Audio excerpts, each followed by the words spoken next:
George Whitefield said this of the Pilgrim's Progress: "It smells of the prison."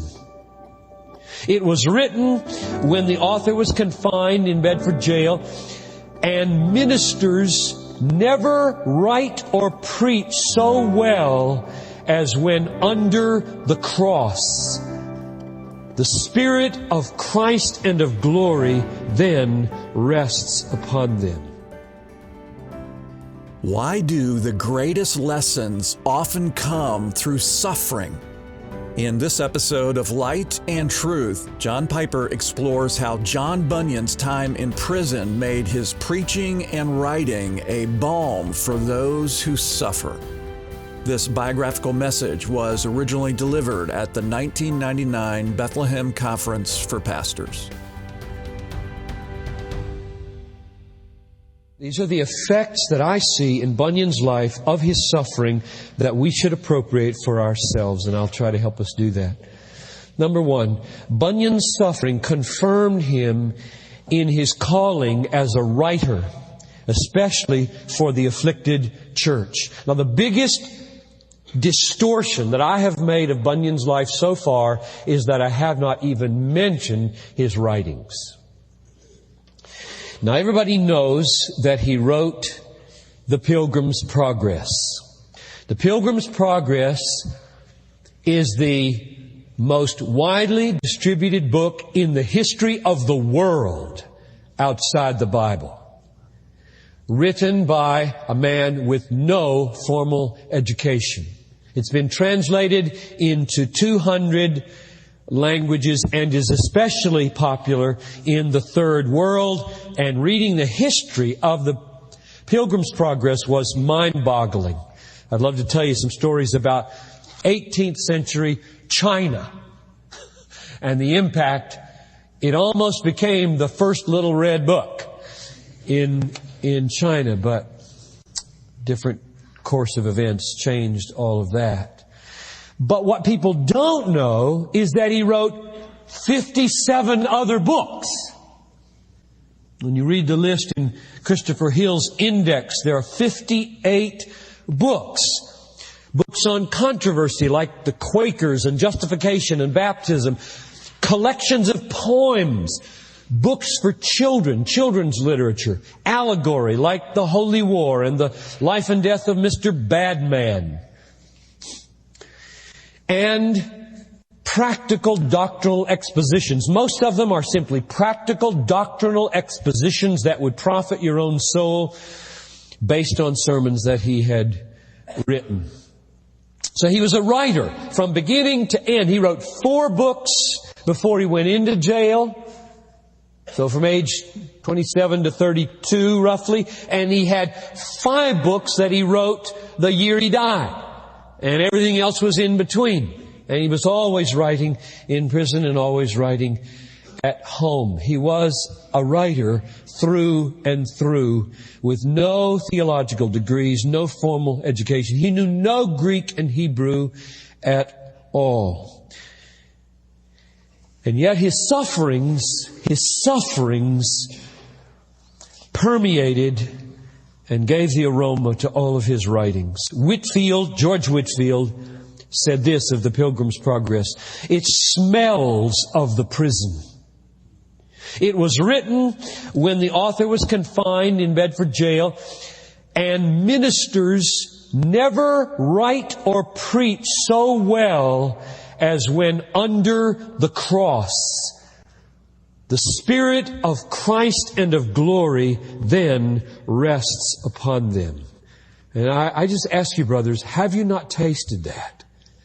Has there not been an intensity? Has there not been a sweetness? Has there not been a depth? Has there not been an authenticity walking into the pulpit after the winter seasons? Whether your own or another's.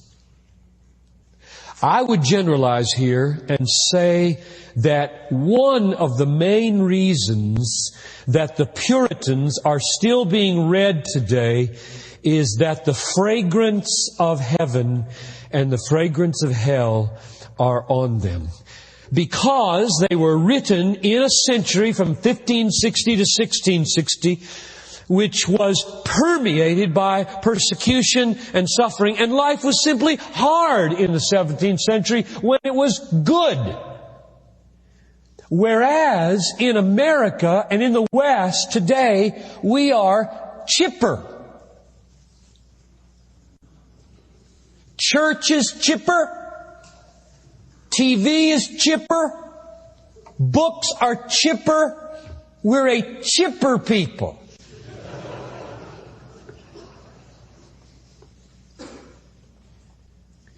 Which means there's not much to be read today worth reading. Because the smell of hell and heaven isn't on it.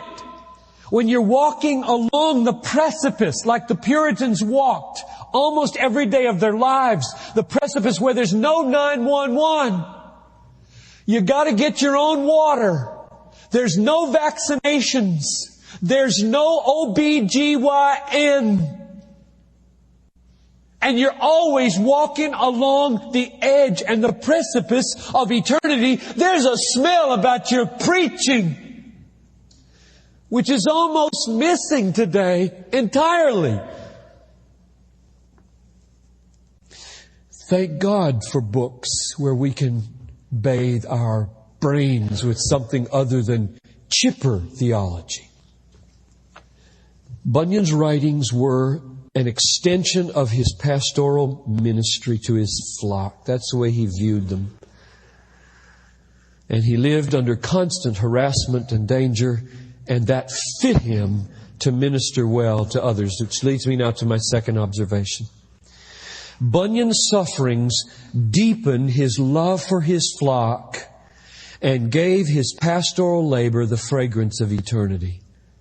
It deepened his love for his flock and gave him the fragrance of eternity.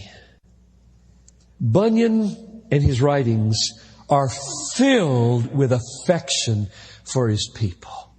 He loved his little flock. He wrote a book called Christian Behavior in 1663. Compute. He's in jail. 3 years he's been in jail. And here's the way he closed the book, writing it for his little flock. Thus have I, in a few words, written to you before I die. He fully expected this was not going to turn out well. So you got to get this straight here. Don't overdo it and don't underdo it. He wasn't tortured in jail. He could do his little handwork and help support his family, and he could have visitors. But don't underdo it either. People were being beheaded in England in those days. Kings had the right to do as they pleased in those days. There wasn't a lot of recourse, so you never knew when the door might swing open. One of you went to England. I forget who this belongs to. But this says Bedford Jail, 1670. It's the peephole on the door in a cell that may have been John Bunyan's. This is the actual thing. 1670, he had 2 more years to serve. So if you want to touch this, I'll leave it up here.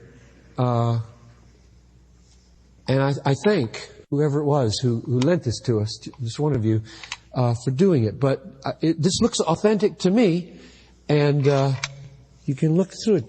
There's no magnification, so you can see both ways on this one. We get to do the other way. I'll put this here and you can look at it, but if you steal it, God will judge you.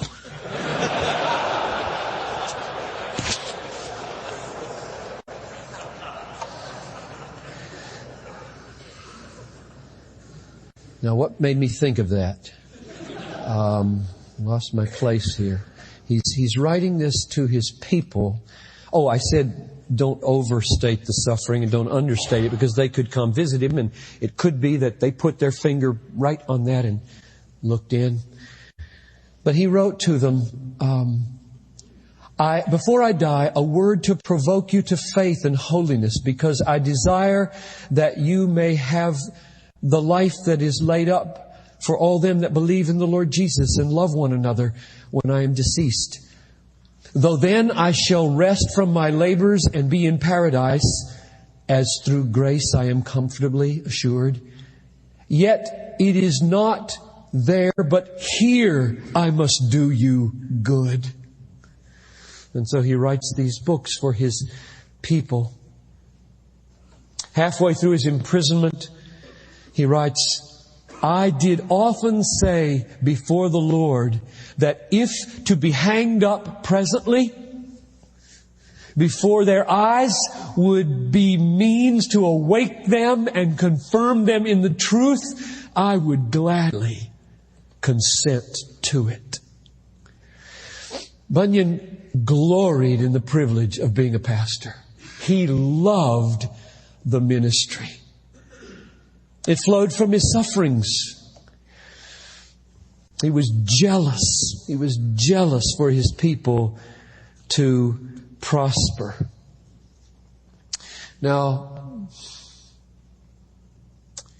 loving your people is very much a product of suffering, I think. In America, we don't suffer much. We are fun-loving folk. But you know, you can be as fun-loving and as happy-go-lucky and chipper as you want. But as soon as somebody tells you you've got cancer, or as soon as you find out your child is blind,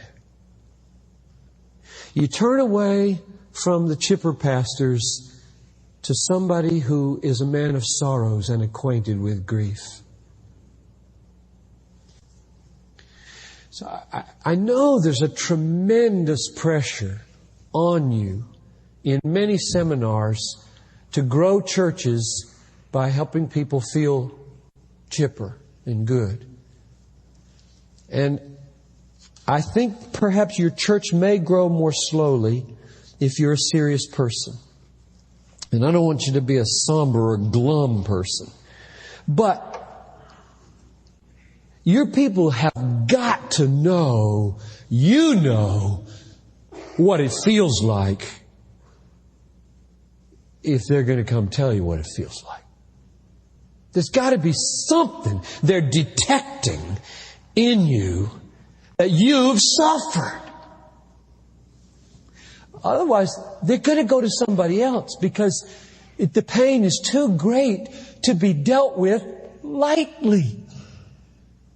And as soon as you share with somebody a marital problem or a kid problem or a health problem, you can tell within seconds if they are connecting at any deep level here. And if they're not, the quickest thing you want to do is just say, excuse me, I need somebody who understands. And so your suffering is so important to them. You won't love your people as you ought unless you suffer with Jesus.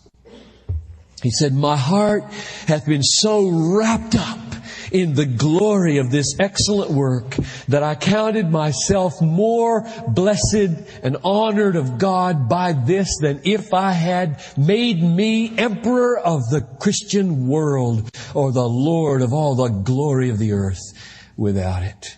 He loved being a pastor to his people, and his suffering endeared him to them. Third observation. Bunyan's suffering opened his understanding to the truth that the Christian life is hard and that following Jesus means having the wind in your face. 1682.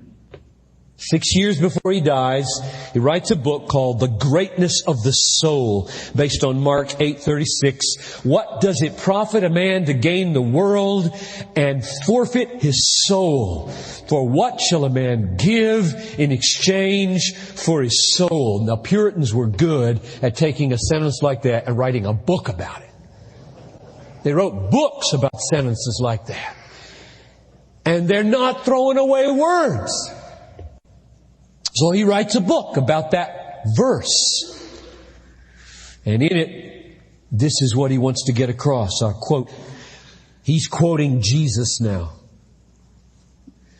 Follow me is not like following some other masters.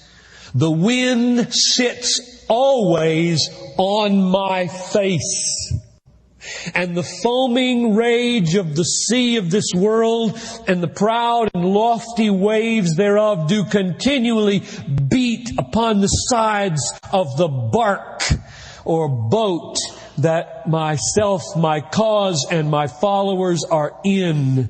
He therefore that will not run hazards, and that is afraid to venture a drowning, let him not set foot into this vessel. That's his conception of following Jesus. 2 years later, he wrote a book on John 15:2. Every branch that bears fruit, my Father prunes. And this was his point. It is the will of God that they that go to heaven should go thither hardly or with difficulty.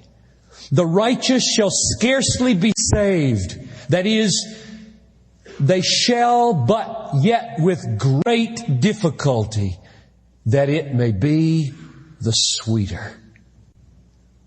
So his whole mindset seems out of step with 20th century American evangelicalism to me. The essence of Christianity is it's hard. The essence of Christianity is you gotta fight like crazy, cut off hands, gouge out eyes, deny yourself in order to live upon God only. Because we have, if it was hard in the 17th century to learn to live upon God only, think how hard it is to get into the kingdom of heaven today. It is hard for a rich man to get into the kingdom, and everybody in this room is filthy rich. No exceptions. I don't care if you didn't pay your rent last month. There are no exceptions. We are rich. It is hard in America to go to heaven. How many coats are in your closet? Shoes. How many running pairs of shoes? Gloves for every occasion. Every manner of possible electronic device to hit your food. Fast, slow, rough edges, soft edges. Plumbing is in your house. Sewage carried away flawlessly. Pure drinking water. Refrigeration, 911 at your beck and call. I tell you, it is hard to go to heaven in America. Because who knows what you are leaning on until it is taken away.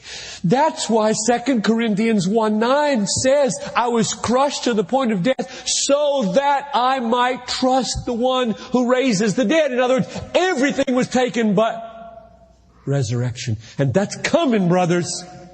So I just plead with God now, get you ready. He wrote and carried to the printer in his last year, The Excellency of a Broken Heart. Isn't that a beautiful title? The Excellency of a Broken Heart. And you know where it comes from. It's based on Psalm 51. And in it, this is his thesis.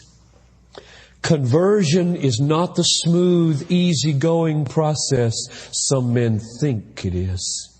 It is wounding work, of course, this breaking of hearts. But without wounding, there's no saving.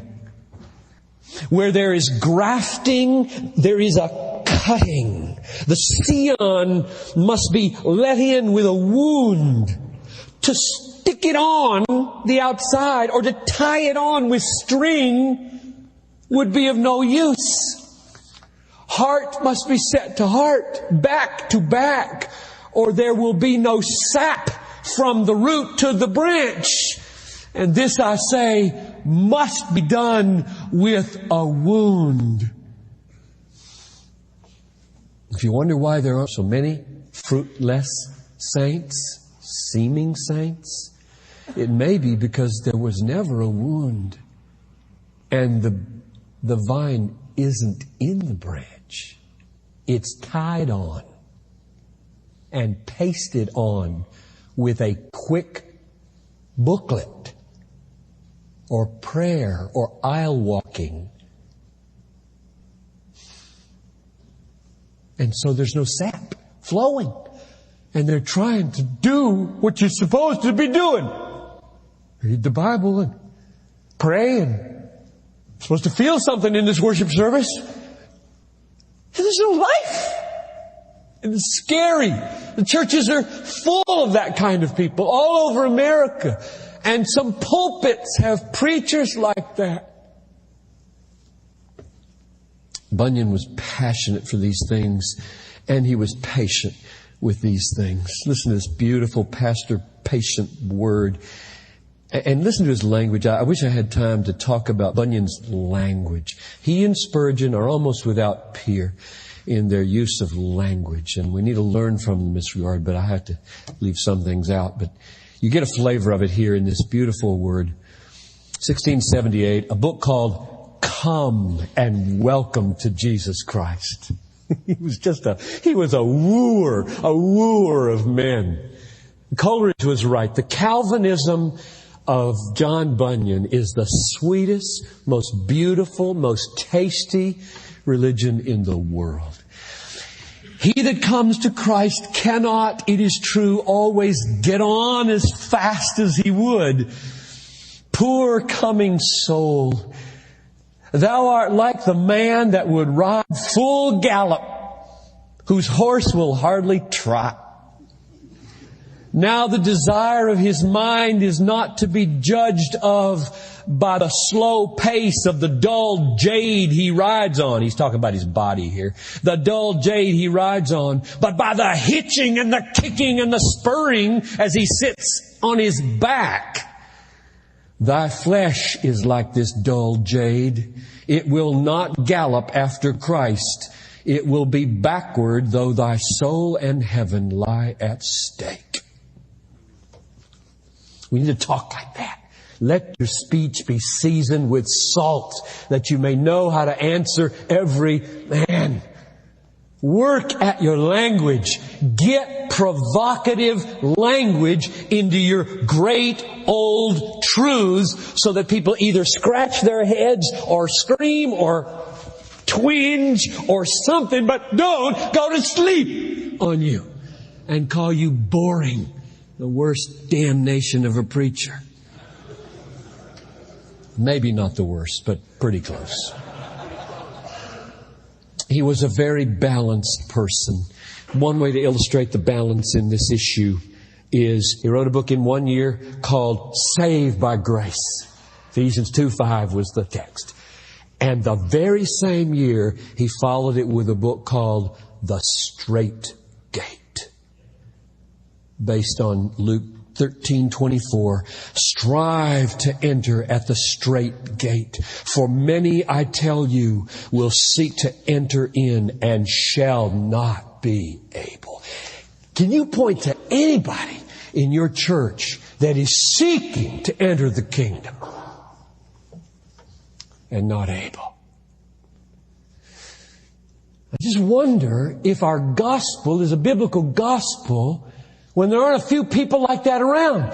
We are so scared of having people like that. We want to paste assurance on them so fast because you can't have people struggling with assurance. You can't have people struggling for their soul and saying, I want to be saved, but I don't know grace in my life. I have no spiritual affections. We say to people, you don't need to have any of those affections. And we got to get people like that fixed so fast that so much of the Puritan experience just seems gone. There's no wrestling like these men wrestled with. The way is hard, Jesus said, that leads to life, and those who find it are few. Bunyan taught that to his people. This is Light and Truth, God-centered preaching to help you see Christ clearly and treasure Him truly. I'm your host, Dan Kruver. Thank you for listening. On our next episode, John Piper concludes our 3-part biographical series, The Pilgrim's Path, John Bunyan on Suffering and Grace, with a message titled, Trusting God Through Trials. I hope you'll join us. For more resources, visit desiringgod.org.